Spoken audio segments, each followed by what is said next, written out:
Growing up, a series that I liked a lot was Power Rangers. There were so many good ones like Power Rangers in Space, RPD, Dino Thunder, Mystic Force, Ninja Storm, and Jungle Fury, and that's just to name a few. But having a series like Go-Go Loser Ranger out right now makes me really happy because I love Power Rangers, and I'm just happy that we have a series that can actually just show off Power Rangers and show off Rangers in general. Yes, we have had in the past other type of Power Ranger-ish anime, but they were never really that serious. Like you had Love After World Domination. Like that one was okay and it was pretty good, like especially like romance, but at the same time it was more like a Romeo Juliet thing because you had the main guy was the Red Ranger and the other girl was like one of the like top leaders in the evil organization. Then you had this other series was essentially showing like how the invaders that are on Earth, like how they create monsters and how they use it as a business. So those are like some of the other ones that we've had, but for the most part we've never really had a very serious Power Ranger type of series, or you could say Super Sentai type of anime. But Go-Go Loser Ranger or Reject Ranger is that one, and this one has been good. And what I really like about this series is essentially everybody in this series are all bad people, because nobody in this series is a good person because everybody is bad. The Dragon Keepers, they are very bad because there's so many examples that you see like how bad of people they are. And of course when it comes to the MC, Fighter D, he of course is a bad person too because he's part of the invaders that came to Earth to take over the world. But you see that because of how corrupt the Keepers are, you see like how they've basically been using all the fighters and how they basically manipulate them and they use them just to like make money on Sundays. It's this whole big event that the Keepers have made to basically lie to the public. They're just saying like, oh yeah, we still have these invaders that come down every single Sunday, where if anybody that had a brain in their world, if they thought about it, like why are they always just coming down on Sundays and why do they always get beat like this? Like there's so many little pieces there if somebody could piece together, and that's probably why there are certain people in the Rangers that don't believe half of the shit that they say. And we just see like how corrupt the Rangers are, and that's why I really like it, because one, we just see like how they're all not good people because there's so many different things. Like when it comes to the Red Ranger, we see like the one guy that's in the one training arc that we're at right now, how they're trying to become Rangers. We see that basically his past is that his big brother that used to be a Ranger, he got packed up by one of the old leaders of the monsters that are supposed to be quote unquote dead, but the Red Ranger not listening to him. He's like, yeah, your brother did not die, that he died because he was weak and he died to a fighter. Instead of actually listening to him, he basically just brushes it off because they already know that they packed up all the leaders of the monsters, because you know they use the fighters and they know that it's like, yeah, these monsters have no way of actually still being alive. But hey, in the past few episodes we see that that leader is still alive, which is very fascinating, especially because we thought he was dead, but we saw he's alive, and we saw that he was packing people up left and right, which was kind of crazy. So you have things like that where they just brush people off, or you see like even how the Rangers, when they're training, like how the people that are like cadets that are basically trying to train to become a part of some type of Ranger squad, we see like how a lot of them are not good people either, like especially like how the way they have to backstab each other to get those keys.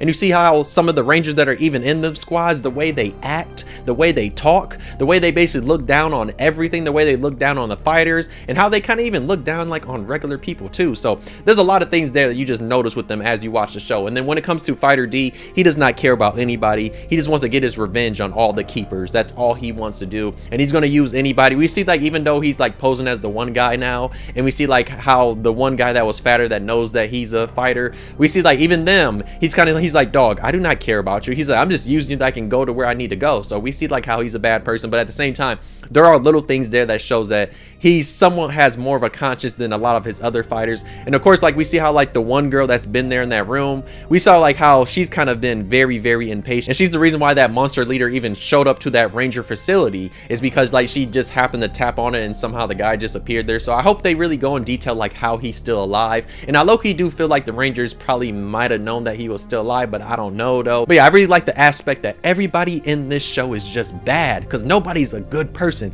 They're all, especially the Rangers are technically evil. They're very evil, because if they were actually good Rangers, they would not be doing what they're doing with the grunts. They would not basically be, you know, manipulating them and forcing them to come down on Sundays. That way they can just keep making money off of them and keep fighting them. That way they can just have justified the whole spaceship still in air, because people think they're still fighting the aliens, when it's like, no, y'all would have been packed them up. But we see they saw money and they're just like, oh, you know what, we can take advantage of this, because now they don't have like no real enemies to fight, because the real enemies technically were the leaders, but they packed all the leaders up, or at least they thought they packed all the leaders up. So I'm really looking forward to seeing how the rest of the series pans out, especially with the one leader guy that's there, and just seeing what else is going to happen. But yeah, that really became a very interesting plot point, because it might be saying that all the leader monsters might not be dead, or maybe it's just that one. But if I'm really hoping that there's more, because that would make it really, really interesting if there's more leader monsters, because it would just add more to the series to show that like the keepers actually have to do their job for once, instead of, you know, always faking stuff. And especially if the monster leaders pack them up, especially the keepers that are up there, like the ones that are the top ones.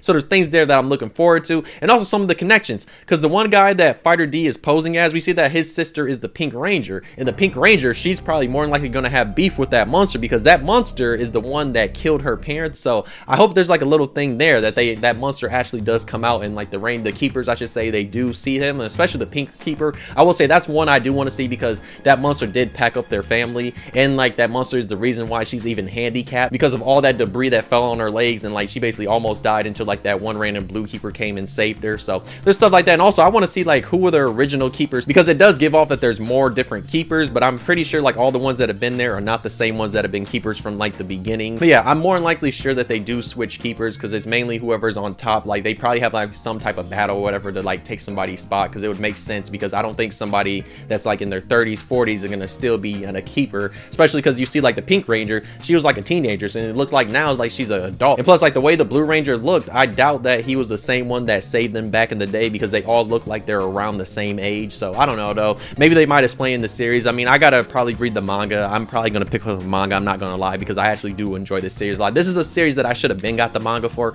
I don't know why I didn't, because I saw the manga in store so many goddamn times, and I even heard about this series and I just didn't go out and get it, especially because I like Power Rangers. I should have got this day one, but I don't know why I didn't. Sometimes I do that with series. I wait for an anime to come out, and then eventually I'll go read the manga or pick up the manga. But this one I most definitely am gonna get that though. This kind of gives me the vibe of those evil rangers that are from Power Rangers in Space, and like what if we had like a timeline that was theirs, and like they were like the evil rangers, but like they're posing as they are still good or something like that. Like this story really gives off of like something that would be like in the Power Rangers comics, because if you read the Power Ranger comics, you know like those ones are way more serious than like the shows would ever be. So that's kind of what this series kind of reminds me of just like kind of stuff like that, and just like some of the evil rangers, you know, from Power Rangers in Space. It gives you that vibe, because it's like, yo, we actually got a series that's actually based on evil rangers, because I mean that's what this series is really based on, because they're greedy. We can tell they're greedy and they're not good people, and that's what I really like about it. And I just like the way the stories pan out, because we see that there are people in like their facility that is upset with the rangers, like the way they act, the keepers I should say, the way they act. So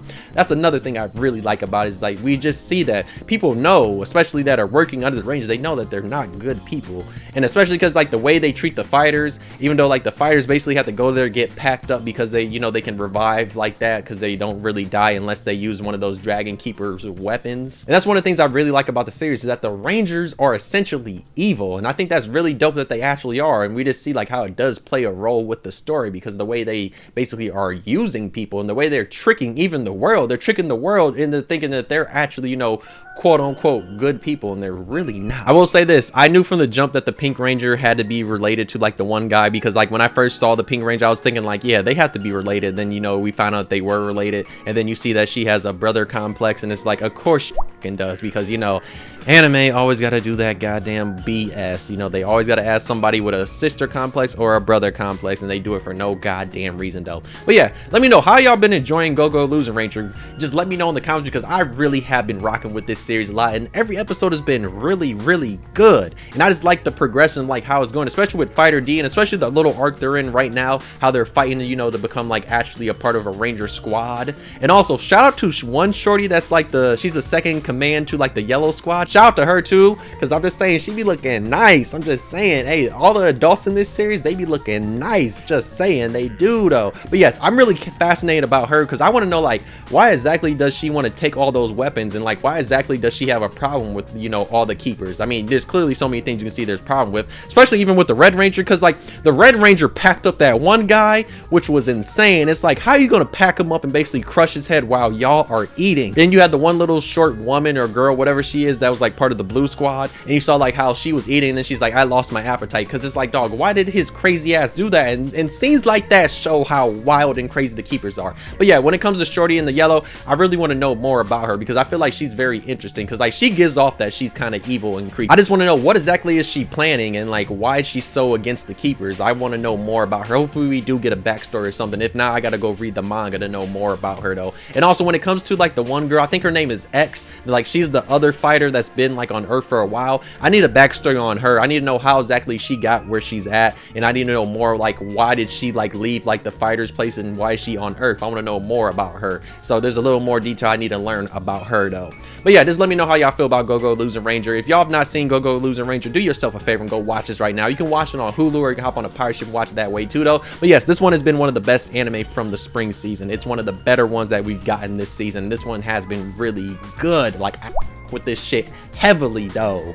But yeah, if you enjoyed the video, why not like? If you didn't, you can dislike, subscribe, really enjoyed it and all that. But yeah, I am really looking forward to seeing like how the rest of this series pans out. But yeah, I most definitely am going to read the manga. Like, as soon as the anime finishes, I'm going to read the manga. I'm probably going to go on Crunchyroll or somewhere and buy a bundle of the manga. That way I can get it all, because I do want to own the physicals, because like I said, I love anything Power Rangers. And of course, an anime that's basically, you know, kind of based on Power Rangers and Super Sentai, got the inspiration from it. I'm going to rock with the manga a lot though. But yeah, thanks for watching. I'll see you in the next video though. Bye.